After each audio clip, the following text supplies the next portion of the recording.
अब बता दें पिछले कुछ दिनों में बीपीएससी TRE 3 का एग्जाम हुआ और पेपर लीक हो गया। हालांकि पिछले छात्र नेता जो दिलीप कुमार जी थे इस पर आवाज़ उठाया, जोरों शोरों से उठाया और साथ ही साथ सौरभ जी भी इस पर तमाम मुद्दों को लेकर के आवाज़ उठाए और हालांकि बीपीएससी को झुकना पड़ा और वो पेपर कहीं रद्द कर दिया गया। अब ऐसा क्या कुछ समस्या आ गई कि फिर भी आप संतुष्ट नहीं दिख रहे हैं? निश्चित रूप से आपके चैनल के माध्यम से मैं बता दूं कि तीसरे फेज की बहाली पर सबसे पहले मैंने ही हजारीबाग के पत्रकार द्वारा मुझे बताया गया कि हजारीबाग के 2 थाना क्षेत्र ईचाक और बड़ी थाना क्षेत्र से लगभग 300 के आसपास गिरफ्तारी हुई है। और सबसे पहले मैंने ही यहाँ के इलेक्ट्रॉनिक मीडिया और प्रिंट मीडिया के साथियों को बताया कि जो चीजें हुई है मुझे लगता है कि TRE 3 के जो शिक्षक बहाली की प्रक्रिया है उसी के संदर्भ में गिरफ्तारी हुई है और सारे मामले बिल्कुल उजागर हो गए हैं। अब कहने की कोई जरूरत नहीं है। जैसे अब परीक्षा रद्द भी कर दी है, आखिर अब ऐसा क्या कुछ परेशानी हो गई? निश्चित रूप से मैं बता दूं कि तीसरे फेज की बहाली की प्रक्रिया जो खत्म हो चुकी है, जो रद्द हो गई है, उस मामले से लेकर नहीं, अब TRE 1 से लेकर TRE 2 तक जो आर्थिक अपराध की जो रिपोर्ट है उन्होंने कहा है कि प्रश्न पत्र TRE 1 में भी और TRE 2 में भी हूबहू सेटिंग गेटिंग के तहत शिक्षा माफियाओं के हाथ में, सॉल्वर गैंग के हाथ में प्रिंटिंग प्रेस में छपने से पहले इन लोग को दे दिया गया। तो अब कहने की क्या जरूरत है? अब बचा कहाँ मामला?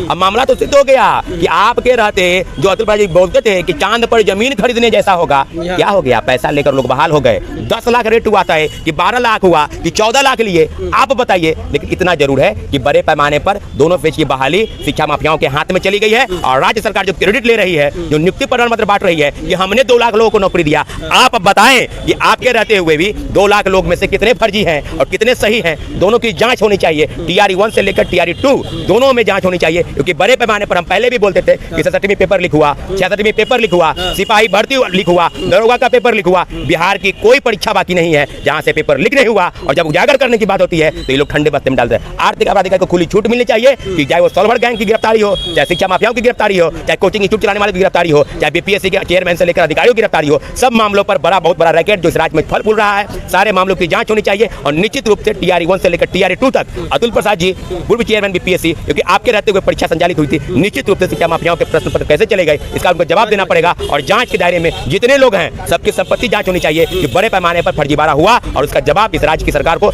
देना पड़ेगा। अच्छा, एक सवाल और बड़ा सवाल ये आता है कि आप BPSC 1 और BPSC 2 की भी बात किया जा रहा है, करेंगे जांच होनी चाहिए और जो परीक्षा रद्द होना चाहिए।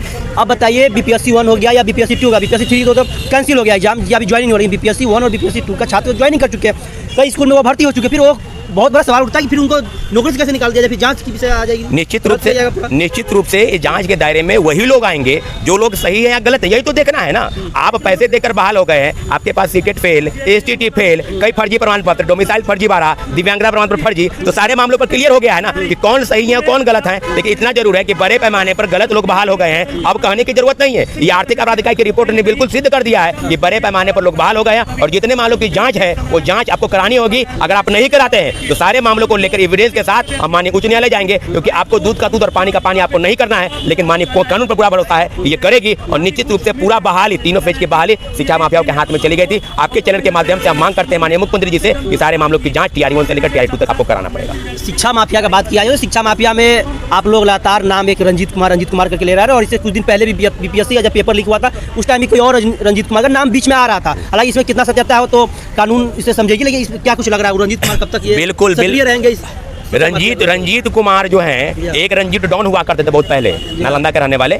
एक रंजीत IAS हैं जिनका नाम 67वीं पेपर लीक में भी उजागर हुआ था और जो जिनके साथ बातचीत हुई थी। तो एक अभी रंजीत रजक की गिरफ्तारी हुई, DSP थे। और एक और रंजीत है जो BPSC के अंदर अधिकारी है। उस रंजीत है या अजीत है या सुजीत है, मैं नहीं जानता हूं। लेकिन इतना जरूर है कि बड़े पैमाने पर लोग हैं शिक्षा में, BPSC के अंदर बैठे हैं, जिनके रहते हुए भी प्रश्न पत्र मुहैया कराया गया। निश्चित रूप से चेयरमैन से लेकर और सचिव तक सारे मामलों की जाँच होनी चाहिए। क्या कुछ लग रहा है? आप सोशल मीडिया के माध्यम से तमाम सरकारों को चैलेंज कर रहे हैं, सरकार को बोल रहे जांच करेंगे, क्या लग रहा है कब तक ये शिक्षा माफिया रुकने का सवाल नहीं? आर्थिक अपराध इकाई, क्योंकि बिहार का 95% से एग्जाम में जो क्वेश्चन पेपर लीक हो जाता है, इस बात को आप मानते हैं कि नहीं मानते हैं? निश्चित रूप से। अब कोई बात तक ये रुकने का लग रहा है, ये तो राज्य सरकार को तय करना नहीं है। केंद्र सरकार ने अभी भी एक बिल पारित किया है लोकसभा में कि 10 वर्ष की सजा और 1 करोड़ का जुर्माना। आज तक किसी को नहीं हुआ, आज तक किसी को नहीं हुआ। 5 सालों 10 सालों से कंटिन्यू हर एक पेपर। और एक बिहार की सारी परीक्षाओं का अगर मैं डाटा दे दूं तो सिपाही भर्ती हो, दरोगा भर्ती हो, इन्फोर्समेंट हो, BPSC, बिहार पुलिस हो और शिक्षक बहाली हो, सब में तो पेपर लीक इन्होंने करा चुका है, तो अब कहने की क्या जरूरत है।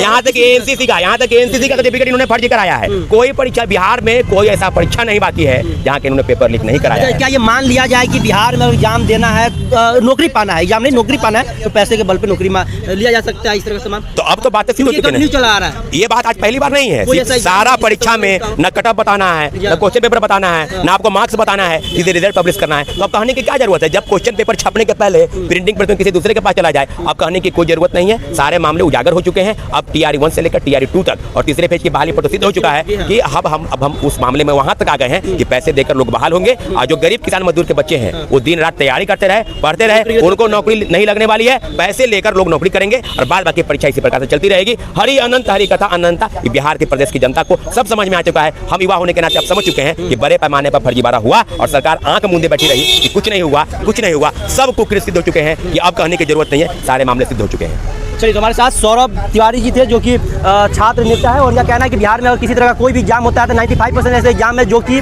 बिना क्वेश्चन लीक हुए वो एग्जाम सक्सेस नहीं हो पाता। बाकी यहाँ पर क्या कुछ राय है तमाम मुद्दों को लेकर, BPSC Tree 1 और BPSC Tree 2 उसकी भी जांचों का कहने की ये मांग कर रहे हैं। बाकी यहाँ पर क्या कुछ राय तमाम मामलों को लेकर जरूर कमेंट बॉक्स के माध्यम से बताइएगा। देखते रहिए बिहार टाइम्स पर। धन्यवाद।